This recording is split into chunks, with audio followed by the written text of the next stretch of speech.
ख्वाहिशों का कैदी हूँ, हकीकतें सजा देती हैं। ख्वाहिशों का कैदी हूँ, हकीकतें सजा देती हैं। आसान चीजों का शौक नहीं, मुझे मुश्किलें मजा देती हैं। नमस्कार दोस्तों, कैसे हैं आप? मैं तरुण सिंह, मोटिवेशनल स्पीकर, आपके सामने एक नए विचार के साथ। दोस्तों, अक्सर हमने लोगों को कहते सुना है कि हमारा तो भाग्य कमजोर है, हमारे तो भाग्य में नहीं है। सुबह शाम दिन रात वो अपने भाग्य को कोसते रहते हैं। क्या वे सही हैं? मेरा मानना है नहीं दोस्तों। जो लोग ऐसा कहते हैं कि उनका भाग्य कमजोर है, दरअसल उनका भाग्य नहीं, वो खुद कमजोर है। मैं ऐसा इसलिए कह रहा हूं कि आप दुनिया में किसी भी सफल व्यक्ति का उदाहरण उठा के देख लो जो आपकी नजर में भाग्यशाली है। किसी भी व्यक्ति का, चाहे वो Sachin Tendulkar, Virat Kohli, Amitabh Bachchan, Shahrukh Khan, Thomas Alva Edison, Albert Einstein, Henry Ford, Arunima Sinha, Mary Kom, Vijay Shekhar, Hima Das, Walt Disney और न जाने तमाम ऐसे अनगिनत उदाहरणों से दुनिया भरी पड़ी है जो कि अपने कर्म की वजह से सफल हुए हैं, ना कि भाग्य की वजह से। दरअसल क्या है दोस्तों ये भाग्य?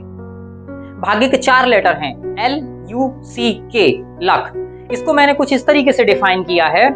L learn, U understand, C continuity, K कर्म।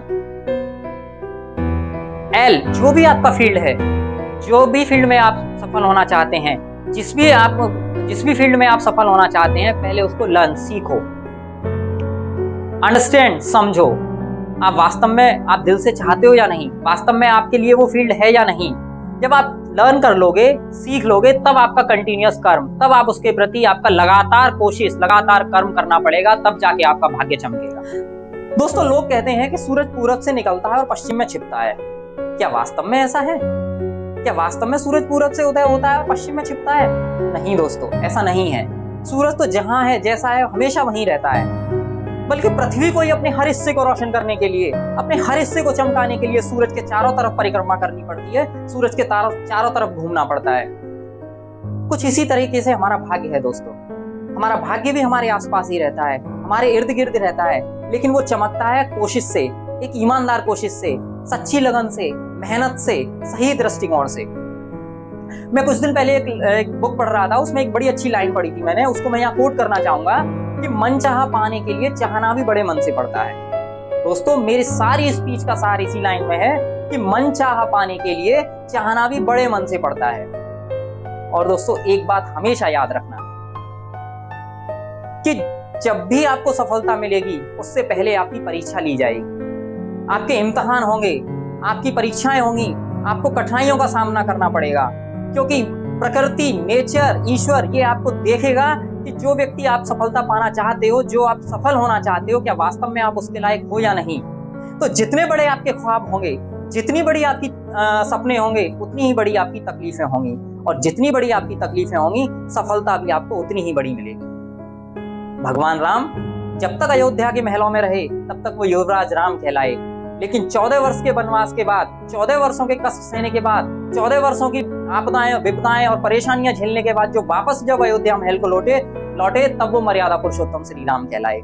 तो जब भगवान को इस पृथ्वी पर आकर अपने होने का, अपने अस्तित्व का परिचय देना पड़ा, उनको कठिनाइयों का सामना करना पड़ा, उनको जो है परेशानियां झेलनी पड़ी, तो हम और आप तो चीज ही क्या है दोस्तों।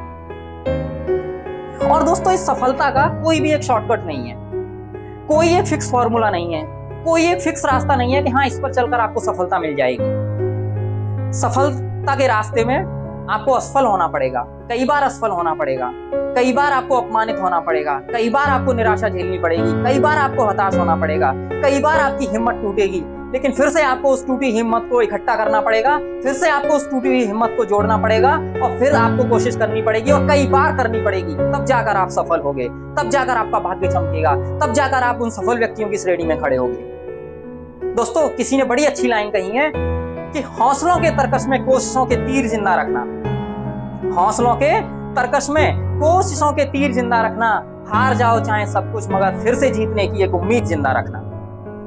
दोस्तों, सफलता आपको ऐसे ही नहीं मिलेगी। सफलता पाने के लिए आपको बेशर्म बनना पड़ेगा, जिद्दी बनना पड़ेगा। अब आप कहोगे ये क्या कह रहे हो? बिल्कुल सही कह रहा हूं दोस्तों। सफलता पाने के लिए आपको जिद्दी बनना पड़ेगा, बेशर्म बनना पड़ेगा, क्योंकि सफलता के रास्ते में आपको कई बार अपमानित होना पड़ेगा। लोग भला बुरा कहेंगे, लोग आपके फील्ड को गालियां देंगे, आपको गालियां देंगे, लेकिन आपको ऐसी बातों पर ध्यान नहीं देना। आपको अपना ध्यान केवल और केवल अपने लक्ष्य की ओर केंद्रित करना है, केवल और केवल अपने गोल पर रहेगा, तब जाकर आपको सफलता मिलेगी। दोस्तों, जानते हो आपका सबसे बड़ा दुश्मन कौन है? आपके और आपकी सफलता के बीच में कौन है वो व्यक्ति जो खड़ा हुआ है? केवल और केवल एक व्यक्ति है जो आपके और आपकी सफलता के बीच में खड़ा हुआ है, और वो है केवल और केवल आप। आपकी एक नेगेटिव थिंकिंग, आपका एक नेगेटिव थॉट, लोगों के ताने सुनकर घर बैठ जाने की आदत, एक बार असफल होकर कुछ न करने की जिद, यही है आपके सबसे बड़े दुश्मन। दोस्तों, रास्ता चाहे कितना ही मुश्किल क्यों ना हो, रास्ते पर कितने ही कंकड़ पत्थर क्यों ना हो, लेकिन एक अच्छा जूता पहनकर उस रास्ते पर चला जा सकता है, अपनी मंजिल तक पहुंचा जा सकता है। लेकिन अगर उसी रास्ते का एक कंकड़ अगर आपके जूते में आ गया, तो फिर वो आपको चलने नहीं देगा, आपको अपने लक्ष्य से भटका देगा, आपको जो है अपनी मंजिल तक पहुंचने नहीं देगा। ठीक उसी तरीके से दोस्तों, अगर एक नेगेटिव थिंकिंग, एक नेगेटिव थॉट अगर आपके दिमाग में प्रवेश कर गया, तो फिर वो आपकी मंजिल से भटका देगा, आपको सफलता के रास्ते पर आगे नहीं बढ़ने देगा।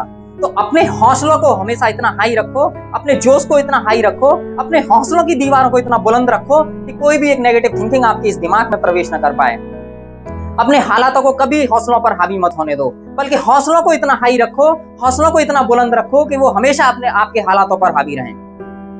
इन्हीं पंक्तियों के साथ दोस्तों मैं अपनी बात को समाप्त करूंगा। जरा गौर फरमाइए, बड़ी अच्छी लाइन किसी ने कही है कि यही सोचकर हर तपिश में जलता आया हूं, यही सोचकर हर तपिश में जलता आया हूं, धूप कितनी भी तेज हो समंदर नहीं सूखा करते। अपने हाथों की लकीरों को बनाना हमें खुद आता है, अपने हाथों की लकीरों को बनाना हमें खुद आता है, हौसलों के आगे कभी हालातों पर रोया नहीं करते। आज के लिए दोस्तों इतना ही।